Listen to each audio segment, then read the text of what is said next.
సుందరాయ శుభాంగాయ మంగళాయ మహోజసే సింహశైల నివాసాయ శ్రీ నృసింహాయ మంగళం. శ్రీ శ్రీ శ్రీ వరాహలక్ష్మీ నృసింహస్వామి వారి సన్నిధానంలో వైశాఖ శుద్ధ అష్టమి గురువారం మే 16వ తారీఖు యథావిధిగా 4 గంటల నుంచి 4:30 గంటల వరకు సుప్రభాత సేవ. సుప్రభాత సేవలో భాగస్వాములు కాగోరువారు దానికి తగిన రుసుము చెల్లించి సంప్రదాయ వస్త్రధారణతో పరిమిత సంఖ్యలో భాగస్వాములు కావచ్చు. 4:30 గంటల నుంచి 6:30 గంటల వరకు ప్రాతరారాధన. ప్రాతరారాధనలో భాగస్వాములు కాగోరువారు దానికి తగిన రుసుము చెల్లించి సంప్రదాయ వస్త్రధారణతో పరిమిత సంఖ్యలో భాగస్వాములు కావచ్చు.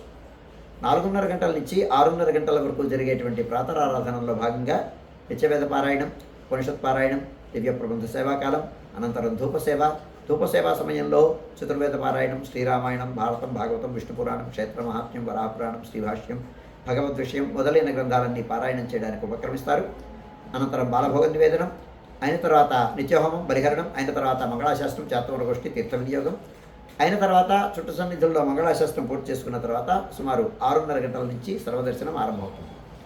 7:30 గంటలకు అష్టోత్తర శత స్వర్ణ పుష్పార్చనం, 8:30 గంటలకు ఆర్జిత గరుడ సేవ, 9:30 గంటలకు ఆర్జిత నిత్య కళ్యాణం ఆరంభమవుతాయి.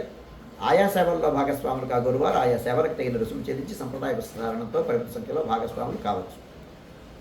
11:30 గంటల నుంచి 12:15 వరకు మధ్యాహ్న రాజభోగ నివేదనం, మహానివేదనం. ఈ సమయంలో భక్తుల యొక్క దర్శనములు నిలుపుదల చేయడం జరుగుతుంది. గురువార ప్రయుక్తమైనటువంటి ఆస్థానం సేవాకారం ఈ సమయంలో జరుగుతుంది. 12:15 నుంచి 2:30 గంటల వరకు సర్వదర్శనం, 2:30 గంటల నుంచి 3 గంటల వరకు మధ్యాహ్న విరామం. ఈ సమయంలో భక్తుల యొక్క దర్శనములు నిలుపుదల చేయడం జరుగుతుంది. మధ్యాహ్నం 3 గంటల నుంచి రాత్రి 7 గంటల వరకు సర్వదర్శనం, రాత్రి 7 గంటల నుంచి 8:30 గంటల వరకు రాత్రి ఆరాధన. రాత్రి ఆరాధనలో భాగస్వాములు కాగోరువారు దానికి తగిన రుసుము చెల్లించి సంప్రదాయ వస్త్రధారణతో పరిమిత సంఖ్యలో భాగస్వాములు కావచ్చు.